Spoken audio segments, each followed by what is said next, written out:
Alright, so today I'm going to be installing an eBay exhaust valve onto my Ford Fusion. Woohoo! So these are the parts that came in the kit that I got from eBay. Cost about $120 after tax and everything. So it comes with the Y-pipe thing, a dump, and then this is to mount it onto the actual valve, which is right here. Then here's wiring, receiver box, remote, some hardware and gaskets, and then I bought these separately. They're tap fuse things. So these you put into your fuse box, and then you don't have to wire any special wires to the battery. You just hook it up right to this. So yeah, that's what we're doing today. So I'm going to start off with the wiring because the clamps aren't coming until tomorrow night.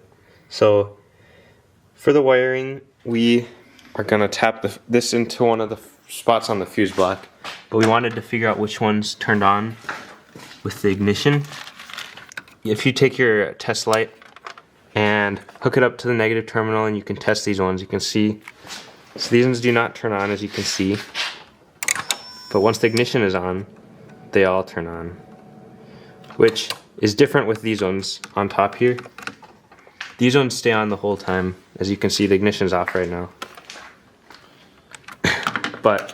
So we're going to use one of the bottom ones. This isn't actually affecting the circuit. It's just adding on an extra spot, basically.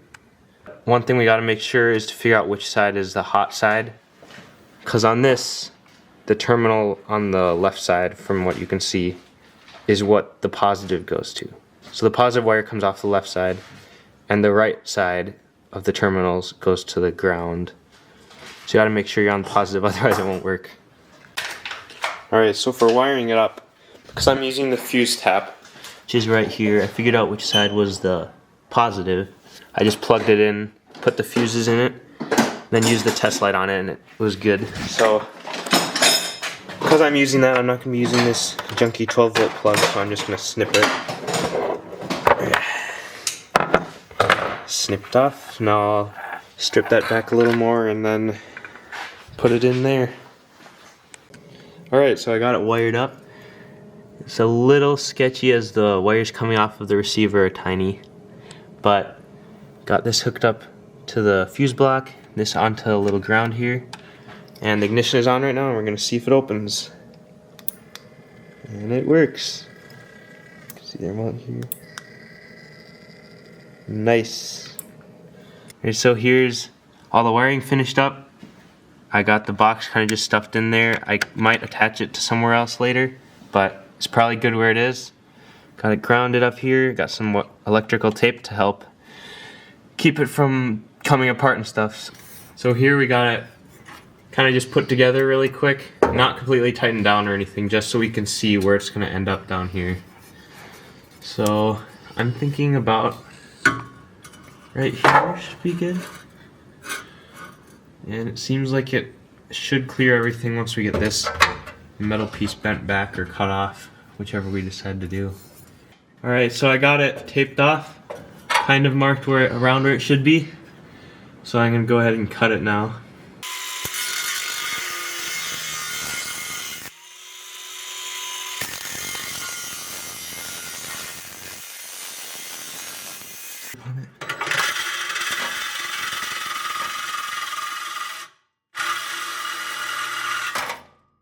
Careful. Alright. Got the exhaust off. I just need to go up here.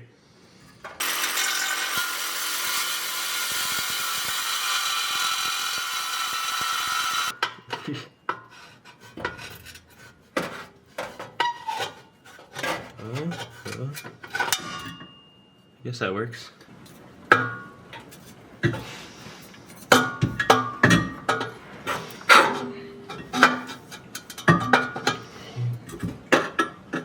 Yeah, should work. Ooh, it looks nice. Actually fits pretty well down here. It's nice. There's space on that side that's further off the ground. Sweet.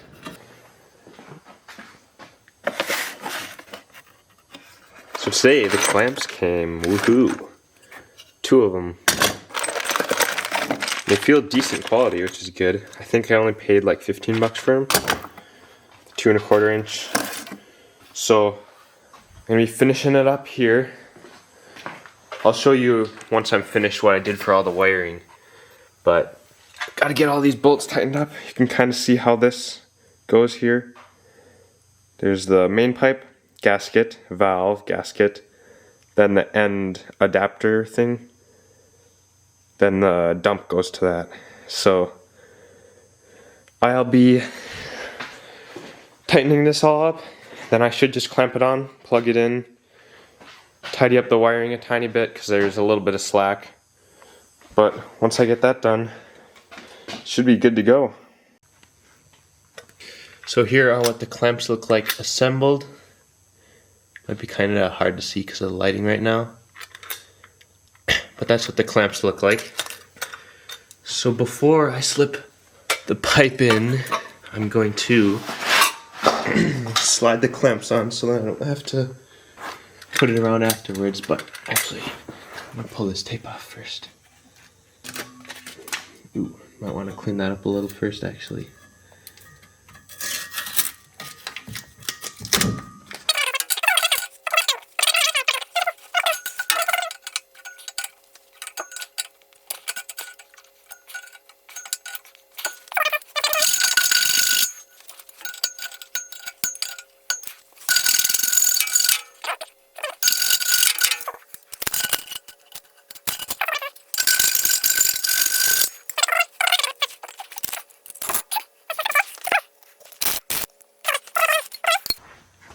So I'm actually going to take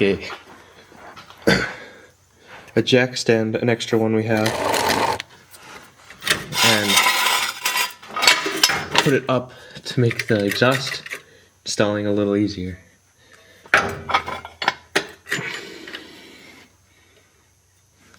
Maybe 2. Yeah, we'll see how that goes. I'm going to get my wrench and ratchet on there so I can start tightening it as soon as I get it on.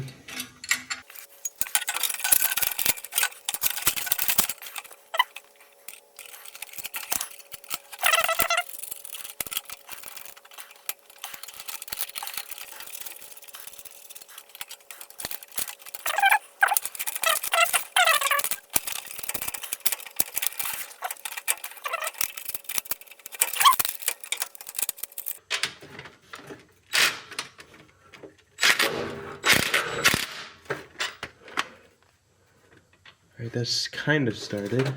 Get it to evenly seat.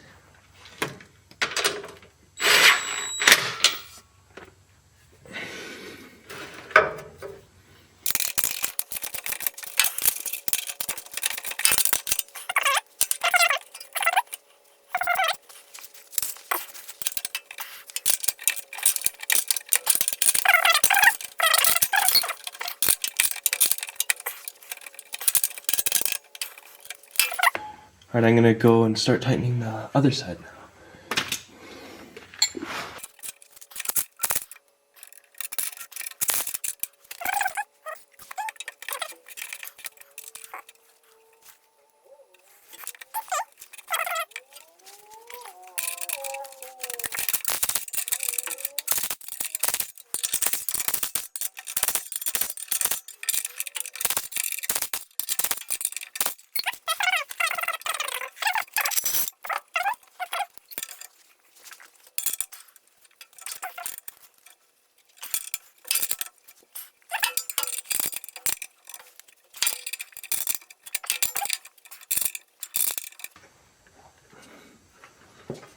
Alright, that should be pretty good. I'm gonna plug it in and see if it functions.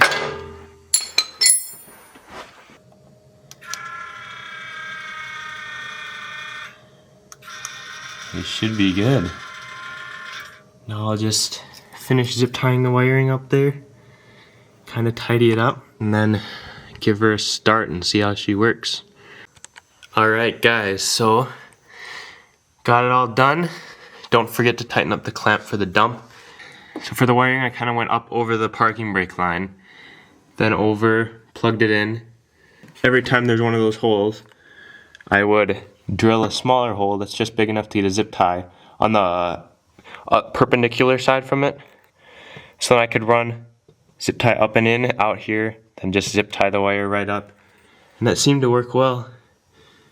Up at the front, I kind of just went up through some of the subframe stuff. So it's kind of hard to see from up here. But the wire is just up underneath, like you can kind of see it right underneath the tip of my finger coming up there.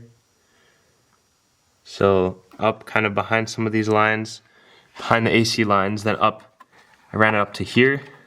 This is some little heat cover thing. Kind of just put it behind here. Across over to the extra wire, which I just zip tied, bundled up, kind of stuck behind the battery there. Plugged it in over to the box. I might try to attach it sometime later. Not exactly where. I might use some double-sided sticky stuff, whatever you call it.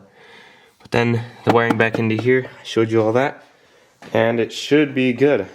I'm gonna start it up now. I'm gonna go ahead and open it now. Oh yeah, it's a lot better. Let's give it some revs here.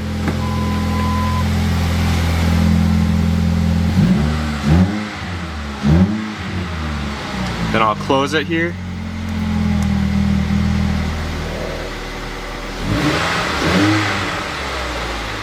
Open.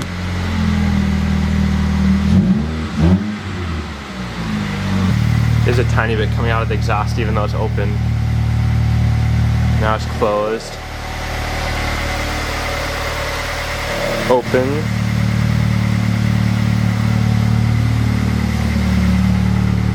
Now that I've been driving it for a few days and it isn't snowing or raining, I can actually get some good videos. But it's really nice having it closed for on the highway or when you're in the neighborhood and you don't want to annoy all the neighbors. So here's about 55 with it open. You can tell it's kind of how loud it is if I close it. That's what it sounds like with it closed, so it's a lot quieter with it closed.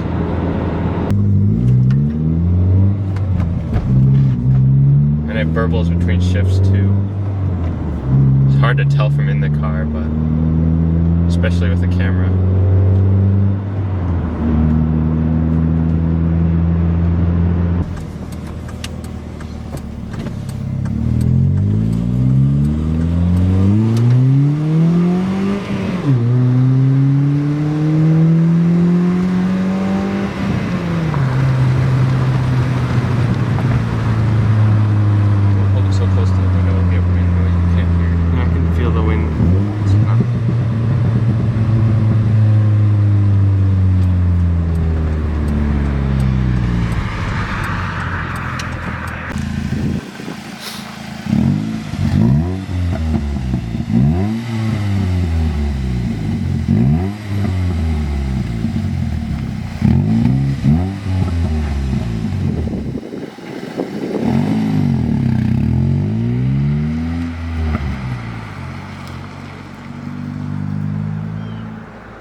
Overall, I'm really happy with the exhaust valve, and it was actually pretty easy to install using the ways I did it with the clamps rather than welding.